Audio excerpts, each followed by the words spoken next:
Well folks, here we are, Italian car day at Brooklands.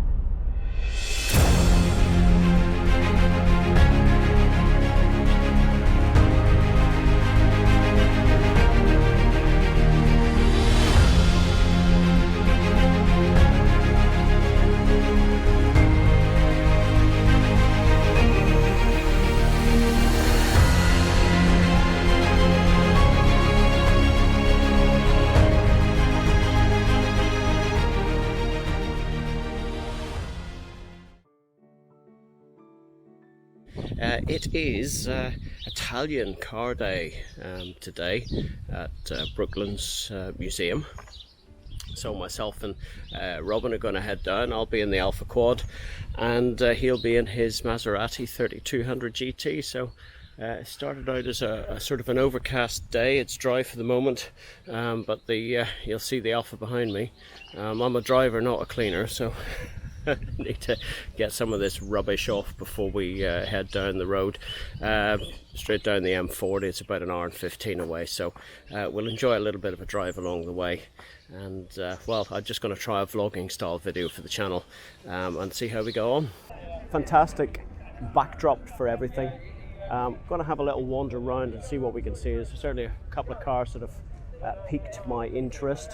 So everyone's here, modern and classics alike. Hand in hand, sharing the lawns. Happened upon the GTAm, the Alfa, so it's nice to see that in the flesh. Absolutely stunning in the green of the Verde. And behind me here, you can see a few cars heading out onto the track. They're going to do a demonstration as well. So we're going to have a wander around. A few key things. Really strange talking to myself in the middle of it all, but we'll see how we go on.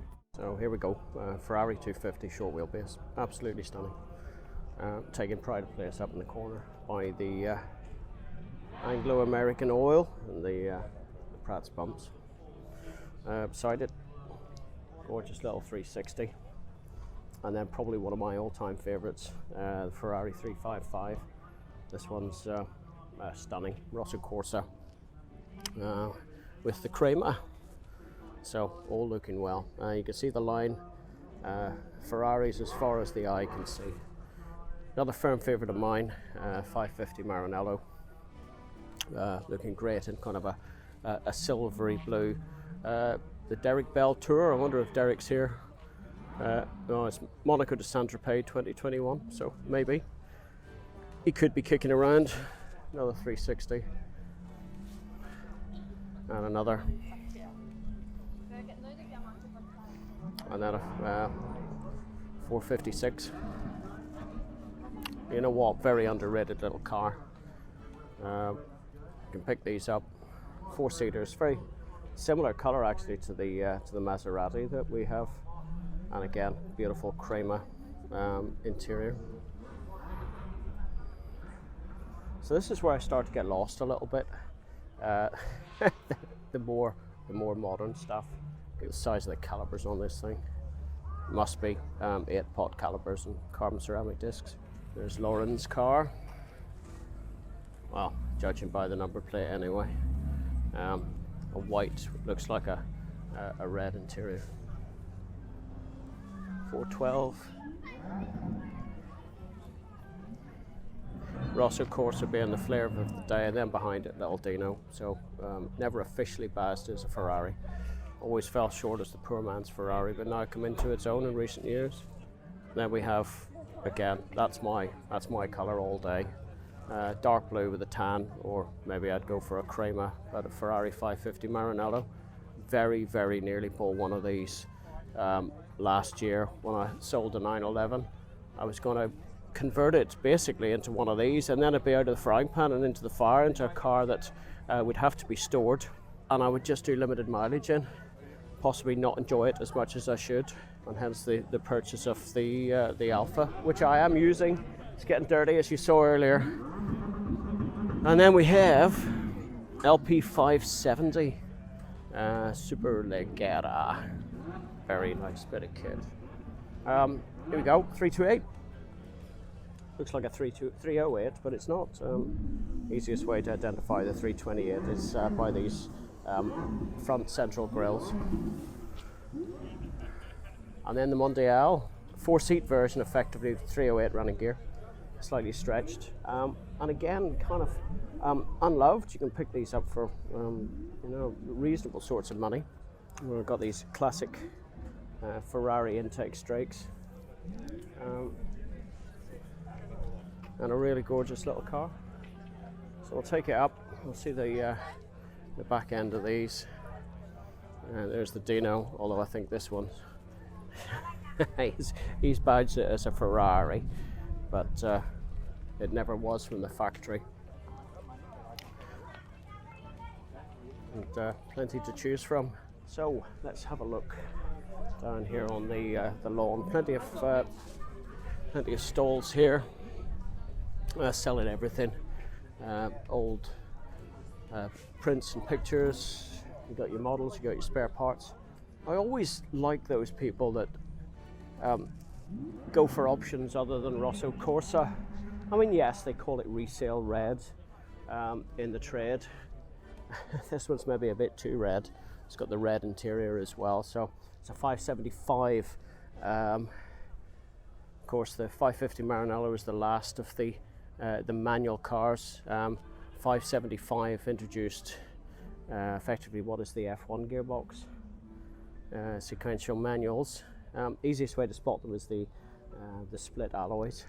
328, 355, 458s, 360, and this is another very underrated little car. Sits right between the 328 and the 355. It carried over the Testarossa kind of intakes here at the side, and a gorgeous little car. So it's got all. This one, of course, is a Spider, 348 Spider, and again a very underrated little car. It's hard to realise that these sort of command around about half the value of the 355s. Yes, they had some sort of quirky handling, and they always say what was the best Ferrari, and of course it's the next one. So when the 355 came out, these became rather unloved, and they were kind of renowned for a little bit of wayward handling at the limit. But as the 348 production went along, they continually updated the car, mostly suspension wise and various bits and pieces, to kind of subdued that. But when the 355 came along, they pretty much had that sorted out of the bag. So to me, right at the top of the list, irrespective, everyone goes 355s. For me, it's the 348 is pound per pound, as they say. They're terribly undervalued. They will come into their own, especially with those little side strakes, just like the Testarossa. I mean, obviously prices vary on the likes of these, but that's a stunner, this one. Right-hand drive. I think if I was to walk away with any car, irrespective of all the rest of the stuff, it would be one of these. I'm sorry guys, but it has to be. Classic Pininfarina Ferrari. So here I found something that's a little bit out of place. Old Bedford van. BOAC, British Overseas Airways Corporation. So public opinion is always very polarised on this little Zagato, made in very limited numbers. I suppose you either love them or you hate them. But nice to see a styling design get made into production. Little triple headlights, very high-sided doors and small glass area. Of course, left-hand drive. But you want to add something interesting to your collection, then it certainly ticks a lot of the boxes. Values are only going one way on these, and that's up. iconic car, as it was one of the last Alfas produced with a front engine and rear wheel drive before the Giulia. L330 is about to go.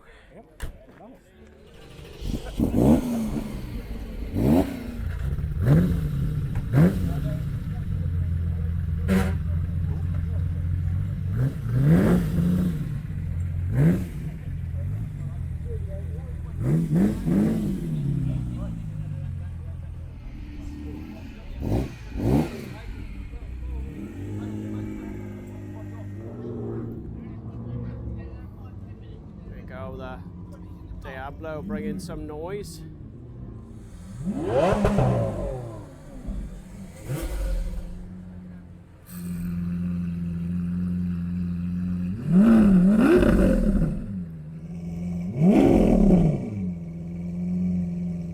So if you were like me and grew up in the 70s and 80s, this was the pin-up poster car, Countach, and then when the Diablo came out, I think we all put those up on the wall as well. Classic white on white, Bertone designed. This one with a wing fitted, but absolutely glorious.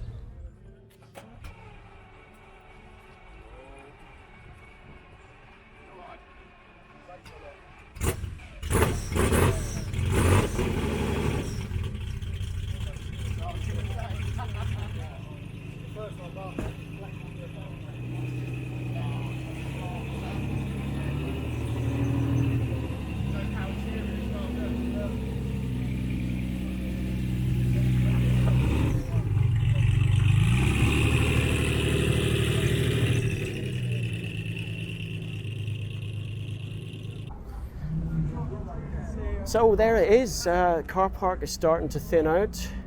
We're in the Lambo section here at the minute, but highlight for me had to be the Lamborghini Countach ex Sultan of Brunei, now in private ownership. He's had it about 2.5 years. He wouldn't divulge quite what it cost him, but I'm sure it's a pretty penny. It might even be 7 figures in it, but you never know. White on white, his next thing to do on it is to drop the engine and sort out carburetor issues and stuff like that. So there we go. Nice to meet a few nice like-minded people. Always nice to chat to a few petrol heads and have a bit of fun actually using their cars. There you go. They're not cooped up in the garage, and they're getting underway. Thanks for tuning in. Vlog number 1 is complete. Cheers now. Bye bye.